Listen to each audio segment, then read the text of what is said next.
Tal como se los comenté en un video anterior, me quise dar a la tarea de dedicarle tiempo y trabajo a la lectura de aquellos grandes maestros que hoy día tenemos ahí disponibles para poder aprender de ellos, para poder saber cómo era la escritura de aquellos tiempos, para saber qué pensaban, qué sentían, cuál era su imaginación, cuáles eran sus relatos, cuáles eran esas historias que hoy día están plasmadas en libros, están plasmadas en textos y que hoy día nos entregan un tremendo conocimiento, un tremendo material que nos puede servir para poder mejorar, para poder nutrir nuestra mente, para poder buscar dentro de nosotros mismos aquella historia, aquella narración, aquel tipo de escritura, aquel género el cual nos gusta y poder desarrollarlo, sacarlo de ahí, desarrollarlo, ampliarlo y con eso convertirnos en escritores. Pues bien, ya he hecho un par de contenidos en mi canal de YouTube, están disponibles un par de videos y he querido seguir con la línea del maestro Horacio Quiroga.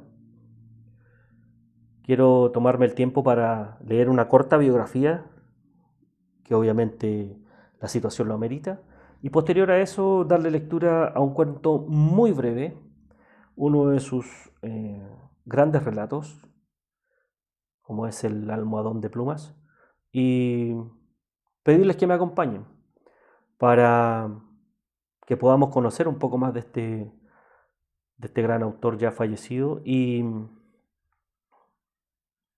conocer un poco de esa historia, de ese pequeño relato, saber qué nos entrega en esas pocas páginas. Y si bien es cierto, en números son bastante menor, pero en contenido, en fondo y por supuesto que en forma son un tremendo tesoro. Así es que los invito, pónganse cómodos, agudicen el oído y respiren profundo. Vamos a conocer un poquito de Horacio Quiroga y de su obra. En otro video volveré a tomar otro cuento y así hasta hacer un buen listado de material respecto a este autor. Posteriormente quiero pasar a Edgar Allan Poe con su tremendo y fantástico legado que también está disponible para todos nosotros. Y así vamos a ir tratando de hacer un recorrido lo más amplio y potente posible para poder compartir juntos, ustedes allá, yo acá, de, de estos maestros, de lo que nos quisieron entregar y del tesoro que hoy día tenemos disponible. Así que si ya tienen su café, si ya tienen su agüita a mano, su sándwich o lo que más les acomode para poder disfrutar de un par de minutos de lectura, los invito, los invito.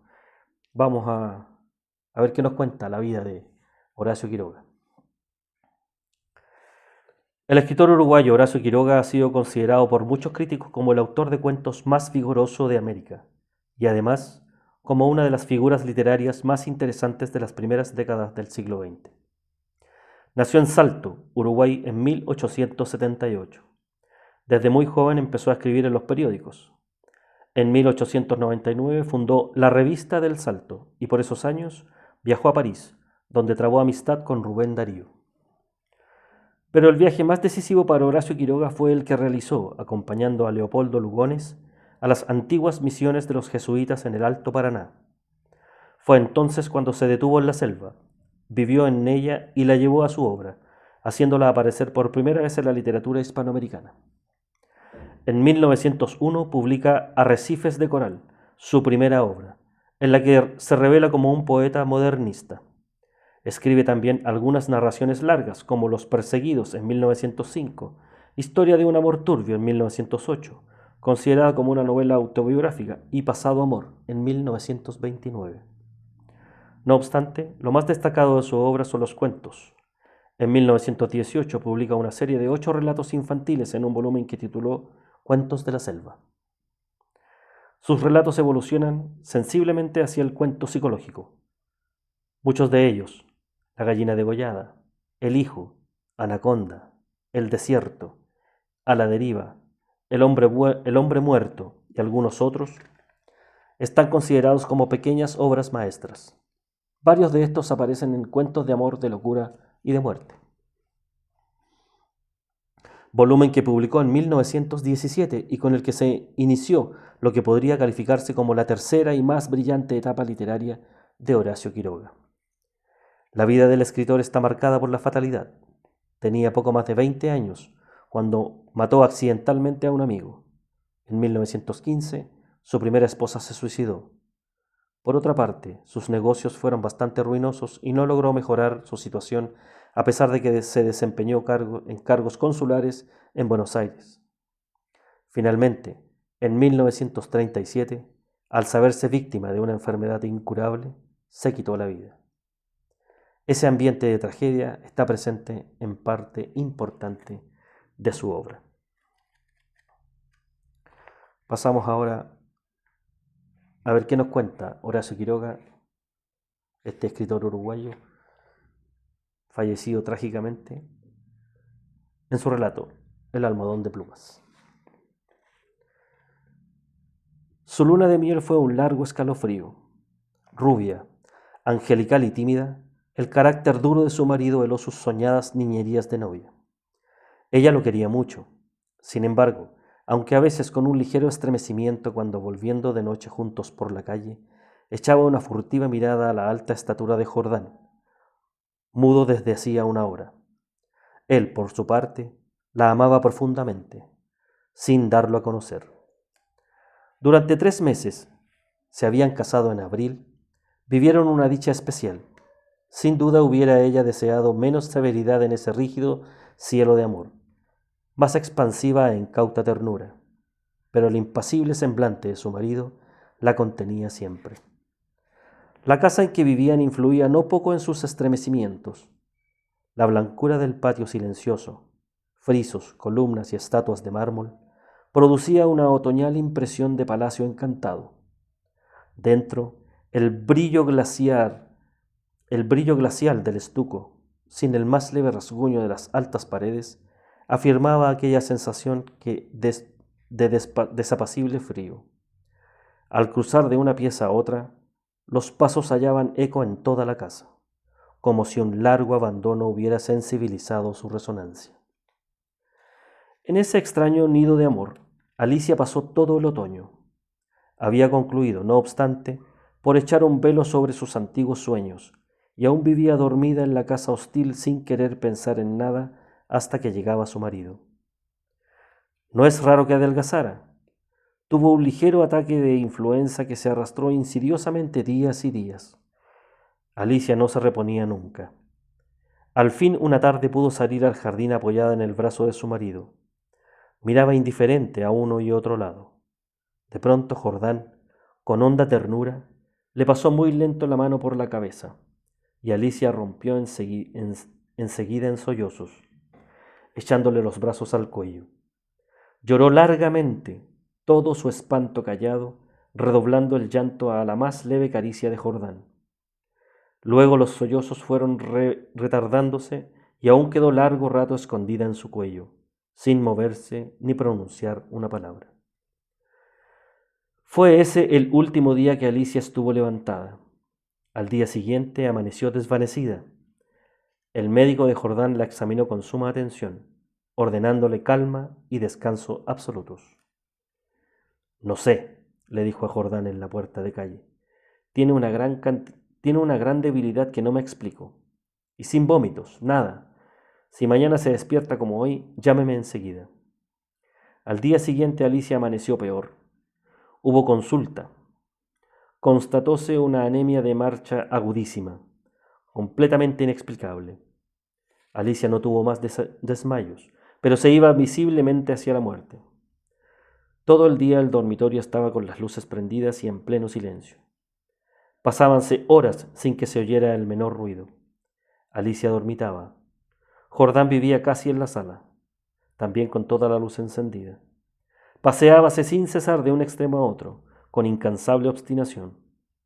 La alfombra ahogaba sus pasos. A ratos entraba en el dormitorio y proseguía su mudo vaivén a lo largo de la cama, deteniéndose un instante en cada extremo a mirar a su mujer.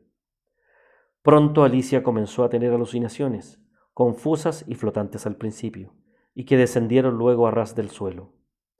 La joven, con los ojos desmesuradamente abiertos, No hacía sino mirar la alfombra a uno y otro lado del respaldo de la cama.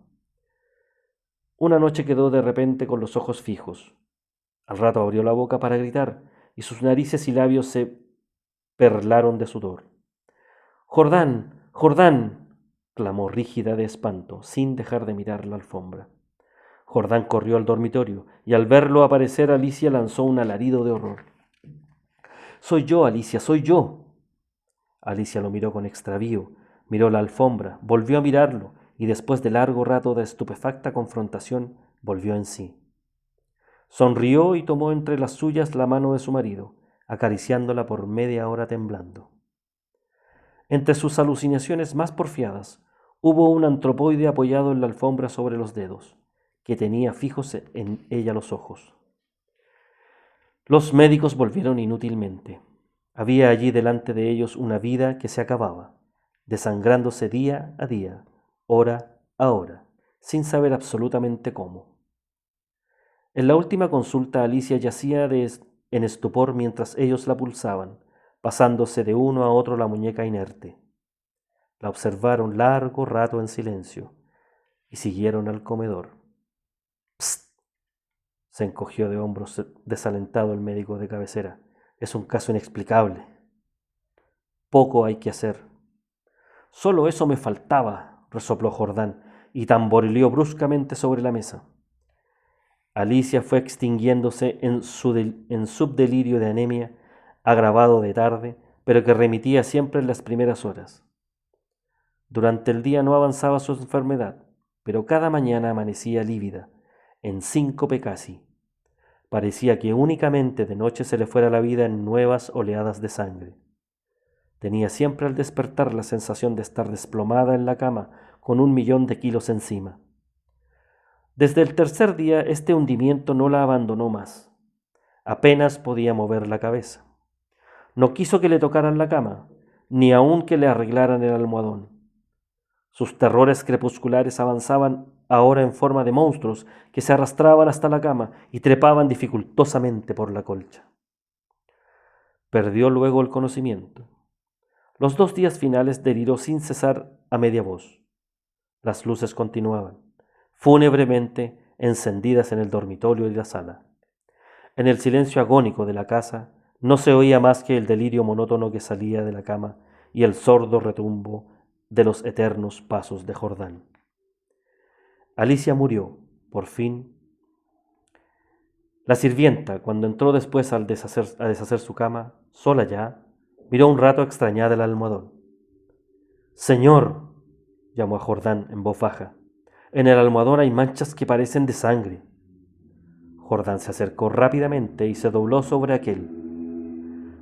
Efectivamente, sobre la funda, a ambos lados del hueco que había dejado la cabeza de Alicia, se veían manchitas oscuras. «Parecen picaduras», murmuró la sirvienta después de un rato de inmóvil observación. «Levántelo a la luz», le dijo Jordán. La sirvienta lo levantó, pero enseguida lo dejó caer y se quedó mirando a aquel, lívida y temblando. Sin saber por qué, Jordán sintió que los cabellos se le erizaban. «¿Qué hay?», murmuró con voz ronca. «Pesa mucho», articuló la sirvienta, sin dejar de temblar. Jordán lo levantó. Pesaba extraordinariamente. Salieron con él y sobre la mesa del comedor Jordán cortó funda y envoltura de un tajo. Las plumas superiores volaron y la sirvienta dio un grito de horror con toda la boca abierta, llevándose las manos críspidas a los bandos. Sobre el fondo, entre las plumas, moviéndose lentamente las patas velludas, había un animal monstruoso. Una bola viviente y viscosa. Estaba tan hinchado que apenas se le pronunciaba la boca. Noche a noche, desde que Alicia había caído en cama, había aplicado sigilosamente su boca, su trompa, mejor dicho, a las sienes de aquella, chupándole la sangre.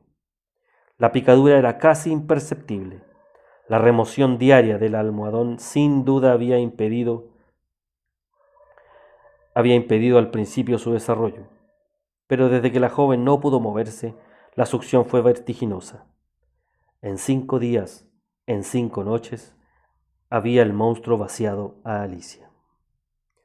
Estos parásitos de las aves, diminutos en el medio habitual, llegan a adquirir en ciertas condiciones proporciones enormes. La sangre humana parece serles particularmente favorable, y no es raro hallarlos en los almohadones de pluma. 4 páginas, estimados, 4 páginas con una tremenda historia.